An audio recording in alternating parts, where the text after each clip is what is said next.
Astagfirullah.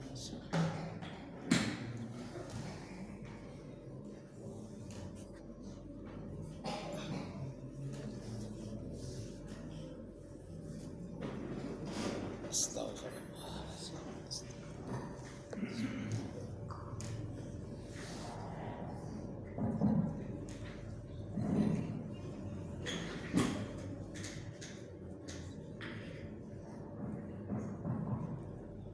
Assalamualaikum warahmatullahi wabarakatuh.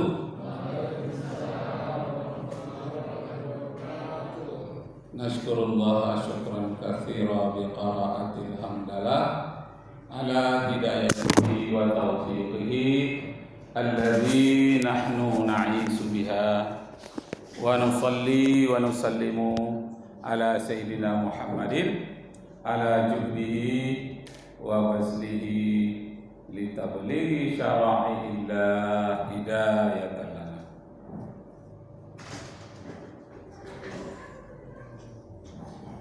Bapak Ibu serta saudara-saudara sekalian jamaah Musalla Nur Hasanah. Betul Bu, Nur Hasanah? Namanya ibu-ibu ya. Kebetulan ibu-ibu yang banyak di musala ini. Cocoklah namanya si Nur Hasanah. Nur artinya cahaya, Hasanah kebaikan. Nah, Bapak Ibu yang terhormat, pada malam hari ini judul yang sudah ditetapkan oleh IKMI tentang imarah masjid. Imarah masjid itu artinya menyemarakkan masjid, menggairahkan masjid, memberikan semangat kepada masjid atau musholla. Di dalam surat At-Taubah ayat yang ke-18 dikatakan innama ya'muru masajidallah man amana billahi wal yaumil akhir. Orang yang akan mengimarahkan, memakmurkan masjid itu hanyalah orang yang beriman, orang-orang yang beriman kepada Allah dan beriman kepada hari akhirat.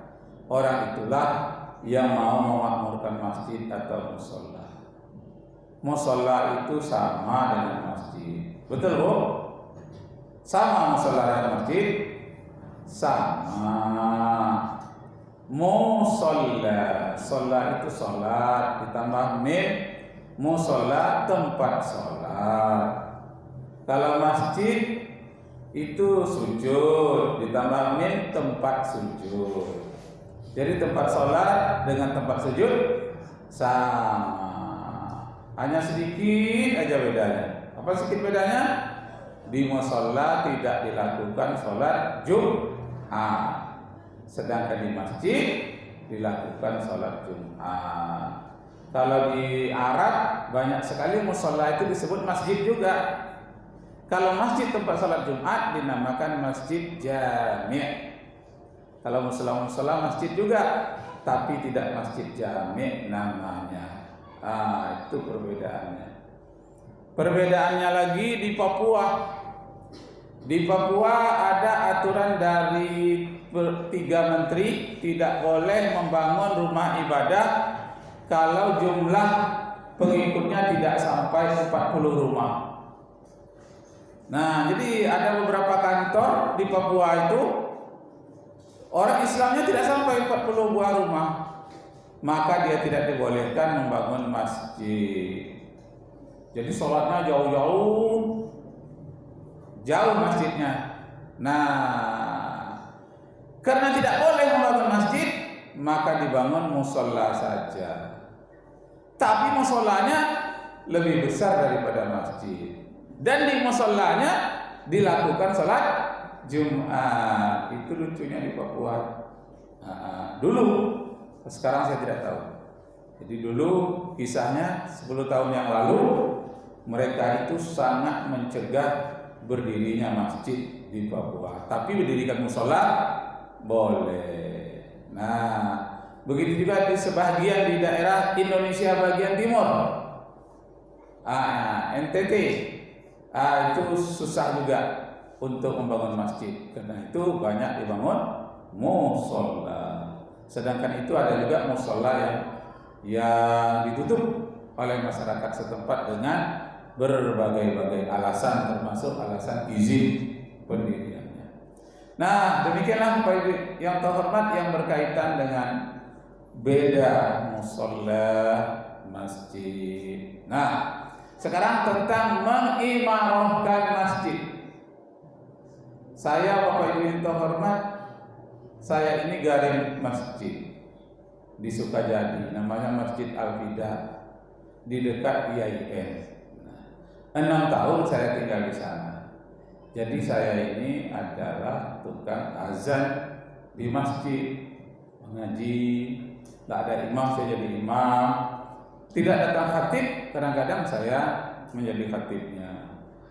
Kenapa? Karena tinggal di masjid. Mengapa tinggal di masjid? Tidak mampu menyewa rumah, jadi tinggal di masjid, mengajar ngaji. Nah, begitulah nasib mahasiswa dari kampung berjuang di perkotaan karena ingin meraih cita-cita yang lebih tinggi. Baik, Bapak Ibu yang terhormat. Nah, dalam mengimarahkan masjid atau musola atau surau, bahasa Melayunya surau. Kalau bahasa Jawanya langgar. Jadi kalau di Jawa itu orang sholat boleh dilanggar. Tapi kalau di Sumatera orang sholat tidak boleh dilanggar. Berang orang Jawa dilanggar. Nah, tapi kalau di Jawa biasa sholat dilanggar. Langgar itu ya musola juga. Namanya saja ya berbeda.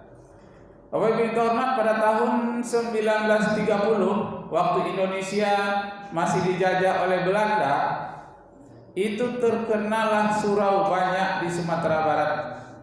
Tapi ada sebuah novel ditulis oleh A.A. Nafis, judulnya Robohnya Surau Kami. Nah, itu menarik sekali. Kenapa orang sibuk banyak sekali membaca novel Robohnya Surau Kami itu? Karena waktu itu belum ada televisi.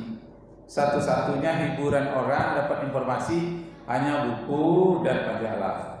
Sehingga novel laku sekali, buku-buku laku sekali pada waktu itu. Belum ada TV, radio pun satu-satu. Nah, zaman penjajahan. Maka ditulislah buku oleh A.A. Nafis, judulnya Robohnya Surau Kami. Yang dimaksud dengan roboh suraunya itu garing masjidnya pergi, dah jarang ke surau itu. Suaranya pun jarang terdengar azan. Kenapa?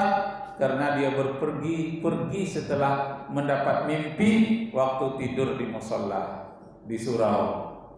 Jadi waktu dia tidur di surau itu sedang baca Al-Quran di mihrab seperti ini, terlepas Al-Quran, dia pun terjatuh berbaring dan tertidur. Lengannya dijadikannya bantal. Tertidurlah dia di mihrab. Ketika dia sedang tertidur itu bermimpi.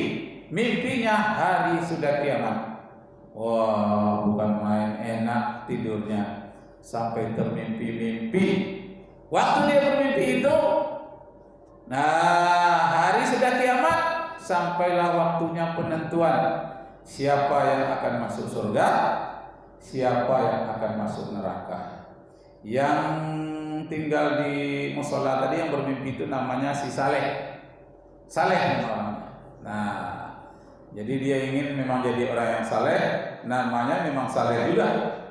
Nah, jadi waktu itu oleh malaikat Ridwan, penjaga surga, dipanggil nama-nama orang yang akan masuk surga. Tidak ada namanya si Saleh ini. Lalu didengarlah panggilan nama-nama yang masuk neraka dari Malik Zabaniyah, malaikat Zabaniyah. Ada namanya di situ, si Saleh bin Zianu, yang beralamat itu di dekat surau. Nah, jadi terpanggil namanya masuk neraka. Marahlah dia kepada malaikat. Hei malaikat, aku setiap hari di surau, nyamuk pun hinggap di tanganku, tidak mau aku pukul, aku embus saja. Kenapa? Karena aku takut berdosa. Sedikit pun aku tidak berdosa. Sholat zikir, baca Al-Quran di surau aja terus. Lebih daripada jemaah tabligh lagi. Jemaah tabligh kan ada waktu-waktunya ya. Kalau dia enggak, terus menerus. Si Saleh tadi. Nah, jadi pada waktu itu dia dalam mimpinya itu terjadi hari kiamat, terpanggil namanya masuk neraka. Dia protes malaikat. Hei malaikat Zabaniyah, mungkin engkau salah panggil. Nama Saleh itu kan banyak. Bukan saya barangkali itu. Saya orangnya taat sekali. Kok nama saya terpanggil masuk neraka? Dilihat namanya, dicek, yang Saleh, ada yang orang Malaysia, orang mana-mana. Yang dia ini, si Saleh ini yang dekat surau itu tadi, memang dia pas. Ini memang kamu, kata malaikat Zabaniyah. Nah, kalau saya, coba sebutkan apa kesalahan saya. Setahu saya tidak ada kesalahan. Sholat tahajud tiap malam, sholat duha nggak tinggal, baca Al-Quran, azan saya lagi, bahkan saya jarang pulang ke rumah. Begitulah saya menjadi orang yang saleh, sesuai dengan nama saya juga si Saleh. Lalu bertanyalah malaikat Zabaniyah, katanya dalam mimpi itu, hei si Saleh, iya, kamu punya istri kan? Ada? Nah, di mana? Ya di rumah. Kamu tidur di mana? Di surau.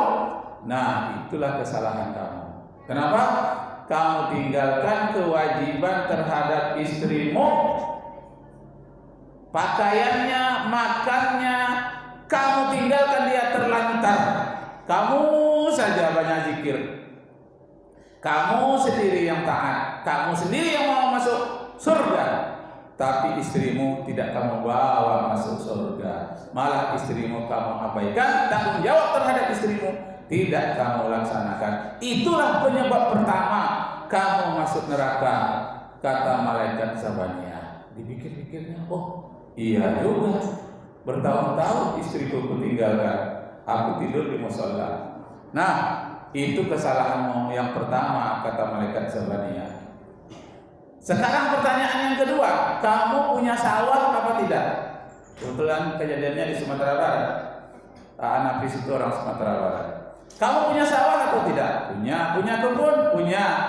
Punya kolam ikan? Punya. Nah, dalam catatan saya ini tidak satu pun yang kamu rawat.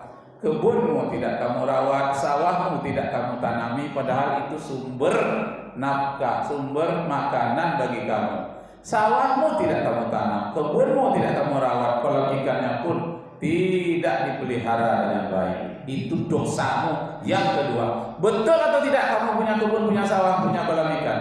Iya, malaikat. Nah, itu sebabnya kamu masuk neraka. Kenapa? Karena kamu lupa bahwa bekerja memberi nafkah itu juga ibadah. Bukan hanya zikir-zikir baca Al-Quran saja yang ibadah.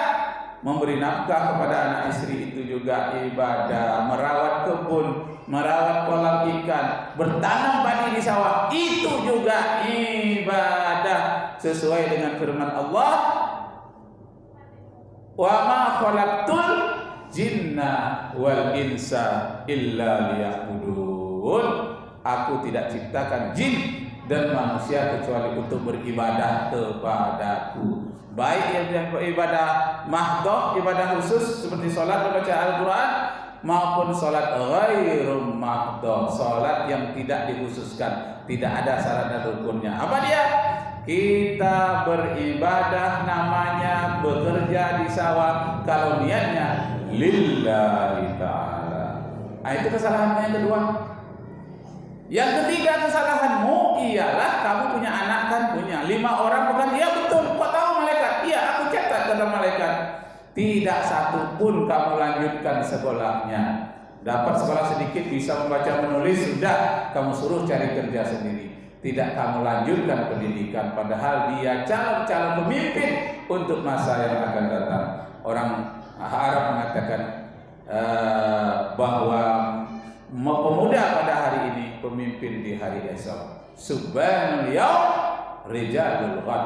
Generasi muda sekarang inilah yang akan jadi pemimpin yang akan datang. Ternyata tidak engkau didik dia untuk menjadi pemimpin yang bertakwa. Itu kesalahanmu yang ketiga, katanya, bahwa kamu tidak mendidik. Nah, ada lagi kesalahan kamu yang keempat. Apa dia? Sekarang ini kan zaman penjajahan Belanda. Teman-temanmu pergi bergerilya melawan orang-orang kafir yang mengambil hasil bumi, pertambangan, perekonomian di Indonesia. Orang-orang kafir itu bermerajalela. Kawan-kawanmu pergi bergerilya melawan Belanda, berjuang, berjihad. Kamu tenang-tenang saja di musala, berzikir-zikir, hanya membaca Quran, azan, itu terus-menerus tahun. Kamu menganggap hanya itu saja yang amal soleh. Seolah-olah pergi berjuang, berjihad itu bukan amal soleh. Itulah kesalahan kamu, wahai si Saleh yang keempat. Nah, terasa oleh dia meraung-raung, dia menangis. Oh iya betul malaikat, ada 4 kesalahan besar, masih banyak lagi kesalahan yang lain. Iya betul. Menangis dia meraung sekuat-kuatnya. Karena kuatnya dia meraung menangis dalam mimpi itu, sampai dia terbangun dari mimpinya. Terdengar tangisannya oleh telinganya sendiri, dan basahlah tangannya yang dijadikan mantel itu oleh air mata. Mulai saat itu dia pulang ke rumah, minta maaf kepada istrinya, minta maaf kepada anak-anaknya. Besok kebun dan sawahnya mulailah dia tanam, dan anak-anaknya mana yang berbakat dia suruh lanjutkan sekolah karena anaknya yang pintar-pintar. Dan dia tanya teman-temannya kemana tempat bergerilya berjuang.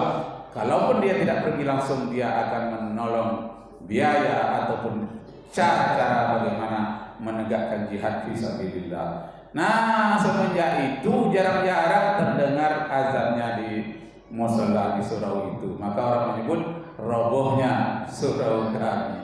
Padahal tidak roboh. Maksudnya seorang tadi terjadi perubahan pada dirinya setelah mimpi itu.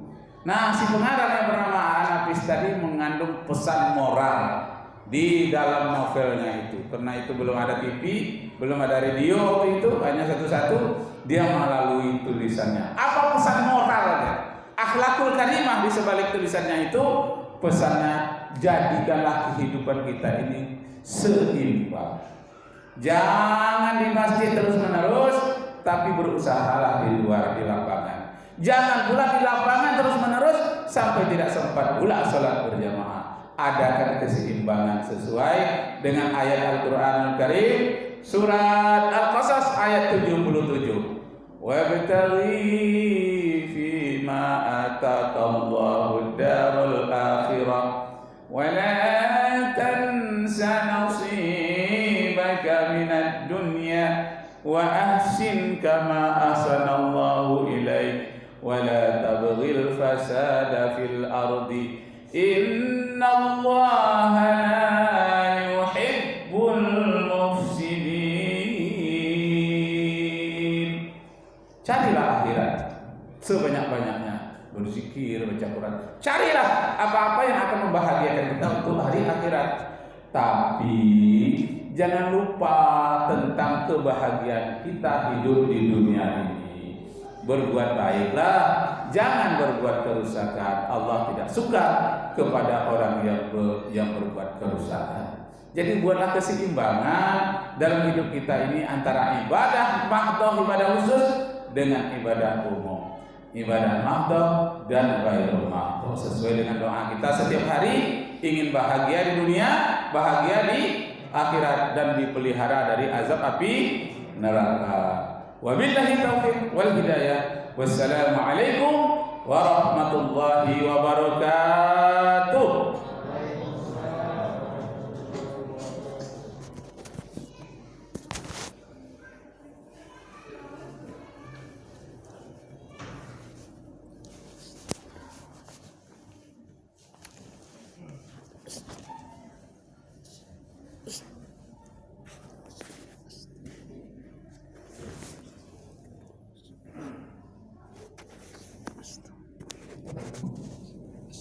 Terima kasih kepada Bapak Rakib Jamarin yang telah menyampaikan isi tausiahnya. Adapun total infak pada malam hari yang berbahagia ini, anak yatim berjumlah 160.500,